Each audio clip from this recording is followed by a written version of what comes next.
Nous vous proposons toute cette semaine une série de reportages dédiés à l'opération Radio de quartier qui se déroule toute cette semaine aussi à Valence. Radio Méga est une radio associative qui existe depuis 36 ans dans la ville. Elle pose ces jours-ci ses valises au cœur du quartier de Font-Barlette, un quartier dit sensible, et elle veut faire dialoguer habitants et acteurs de la cité pour montrer un autre visage de Font-Barlette. Une série de reportages signée par Vanessa Fize et Nicolas Ferraud.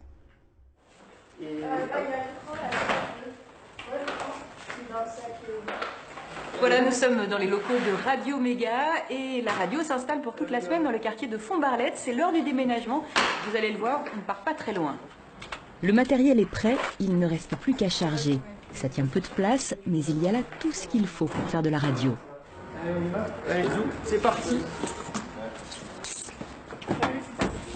Radio Méga Font-Barlette, ce ne sont que 5 minutes de route, mais ces minutes ont un sens pour l'équipe.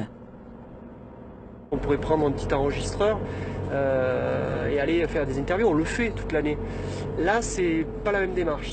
On arrive le matin, le lundi, on partage un café avec l'équipe qui nous reçoit, de la Maison pour tous, là en l'occurrence de Font-Barlette. Et puis on reste avec les personnes toute la semaine. On croise les habitants toute la semaine. Font-Barlette, c'est un quartier de Valence dit populaire, dit sensible aussi. Ce sont 10 000 habitants, une cité nouvelle et très moderne dans les années 70. Aujourd'hui, le taux de chômage est élevé, le niveau de vie relativement bas. Il y a parfois des faits divers. Ça, c'est pour l'image usuelle, celle que veut dépasser Radio Méga. C'est sa 6e immersion en quartier depuis 2 ans. L'équipe est en place en un clin d'œil. Bonjour, bienvenue dans Échange et Regard spécial immersion radiophonique. 2 heures d'antenne par jour, les acteurs du quartier, les habitants vont se succéder au micro. Vous parliez d'éducation populaire, on la sent ici sur ce quartier. Ah ouais, on la sent avec les différentes associations qu'il y a, les volontés aussi des habitants, on sent aussi à travers la volonté des acteurs, des partenaires. Moi je vous dis que je porte une association qui date de 40 ans. Oui, ce quartier a des difficultés, mais il a aussi des personnes qui sont capables de se mobiliser et d'être fiers de leur quartier. J'espère que vous en rencontrerez toute cette semaine. Premier volet évoqué, l'histoire, qui permet de comprendre une chose. La population de Font-Barlette est issue majoritairement de l'immigration du Maghreb et de plusieurs pays d'Europe. Ce mélange n'a pas versé dans le communautarisme, bien au contraire. Ils se retrouvaient dans l'idée même du déracinement. Voilà, et le besoin de recommencer une vie en France et à Valence en particulier. Donc cette solidarité, elle vient de là. C'est qu'ils avaient un but commun, c'est de recommencer cette vie et refaire des racines.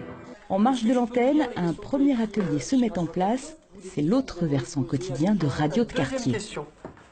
Est-ce que le marché vous semble utile et pourquoi?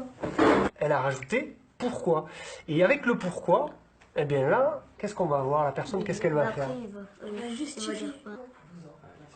Demain, retour à Font-Barlette avec Radio Méga. Nous retrouverons ces jeunes qui sont derrière moi pour aller faire les reporters sur le marché. Car cette immersion dans la radio et dans le quartier de Font-Barlette, c'est aussi se mettre à la place des gens qui font la radio.